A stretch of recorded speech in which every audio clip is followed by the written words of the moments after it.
This is ZNS Total Sports.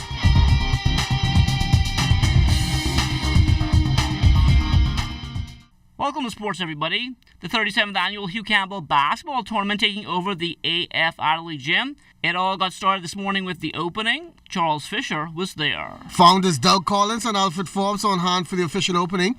28 teams will be running between the lines, and some of them marching in all ready to play ball. The opening giving the not-so-athletic students a chance to display their talents in culture.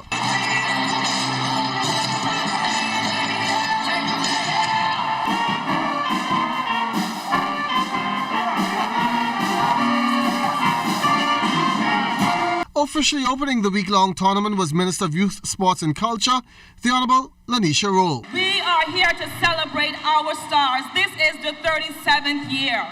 And in this regard, I wish to commend the discipline of the organizers of this event for the past 37 years. To the wisdom of the Ministry of Education, the AF Adelaide School, the Department of Sports, for your commitment to teamwork, or the teamwork necessary to keep this tournament alive and vibrant to the benefit of our youth. We say thank you. Remember, perfect, remember to work as a team. On behalf of the government of the Bahamas, I declare this the 37th annual Hugh Campbell tournament open. Also bringing remarks was the Acting Director of Education, Mr. Marcellus Taylor. No player, as good as he or she might be, can win the game all alone.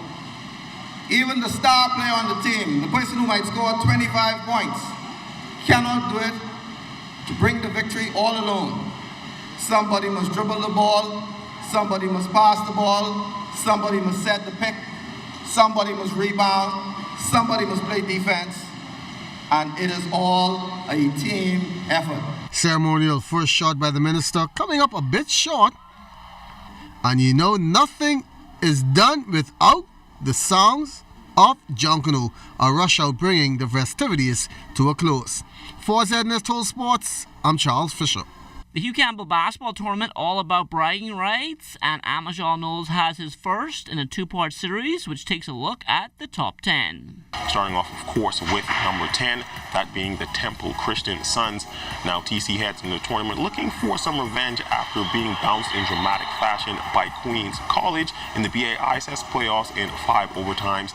Now, TC will be a tough out and has one of the better players in the nation in Dayton Albury.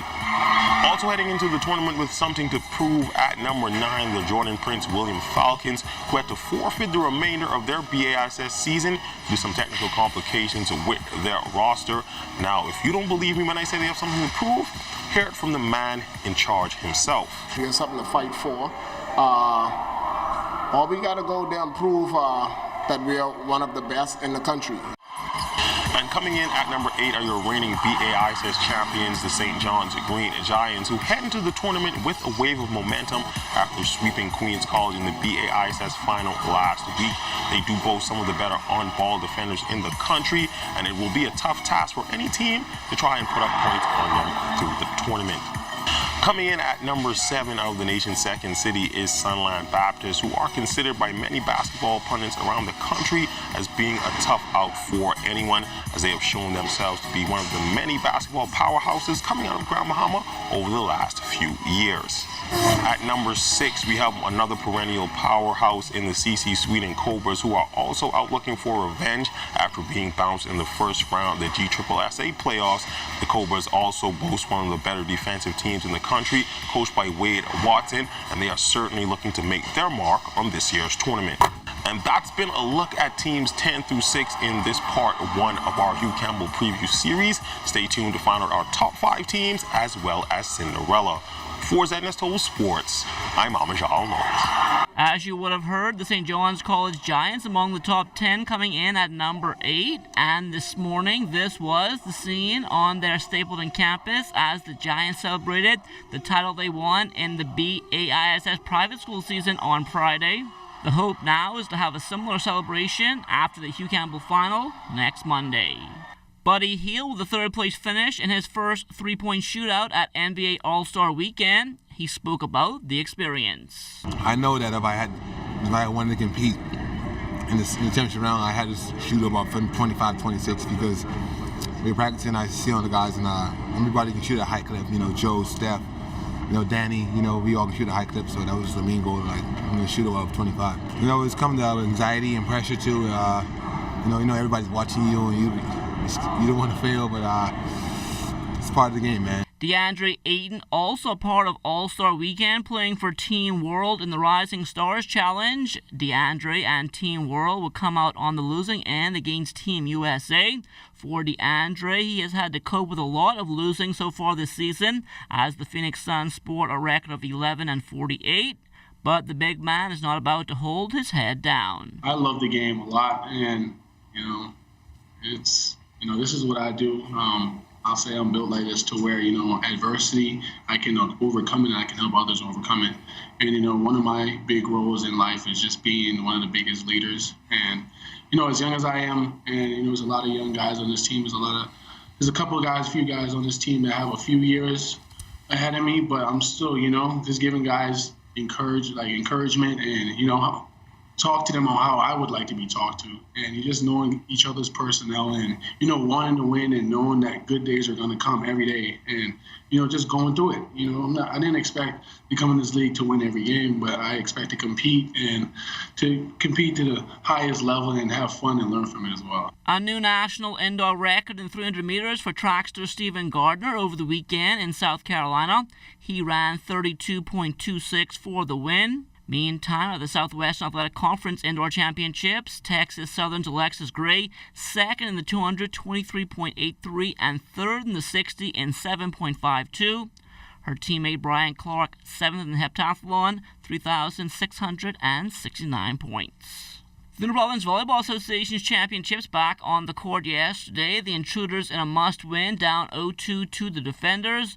This one starting off quite similar to the series opener, where the Intruders won the first two sets, only to have the Defenders come back and force a deciding set. This time around, though, the Intruders would be able to hold on and play another day. They take it 25-9, 25-16, 19-25, 22-25, and 15-8. We stuck to the plan. The first two games that we played, we were a little bit messy. So for this game, we were a little more organized. We met last night. We went through the rotations, look on the tapes, made the adjustment, and we came out victorious tonight. The Bahamas Bowling Federation with elections last night. Tyrone Knowles, the new president, taking out incumbent Soneth Lockhart, 68-46. We will do a complete assessment of where we are as a federation, and a part of that assessment would be to determine what our strengths, what our weaknesses, what our opportunities are, and to build upon those strengths, mitigate those things that are not impacting the federation, and to come up with ideas that can be used to build a sport. One of the things that I'm proposing to do right after the election is to do a one-day conclave, so we can come up with a strategic plan that have all of the goals, strategies, and timelines expected. It was all about the St. Valentine's Catch Me If You Can regatta over the weekend at Montague. Yesterday, the late Barber Jay's Lady Natalie getting a 12-minute head start, and that would be more than enough as she held off 4 A-class boats in pursuit. If we were sailing all evening, they were not going to catch us because the wind was coming down. We had the sail, we had the right, everything was right. The crew, I had 3 skippers on the boat with me, 3 captains. But I was the principal captain, but I had 3 good sailors. I had Joba, I had Josh, I had a bunch of good sailors, and the crew members handled the boat extremely well. And that'll do it for sports. Stay tuned and check on weather still to come. This is ZNS Total Sports.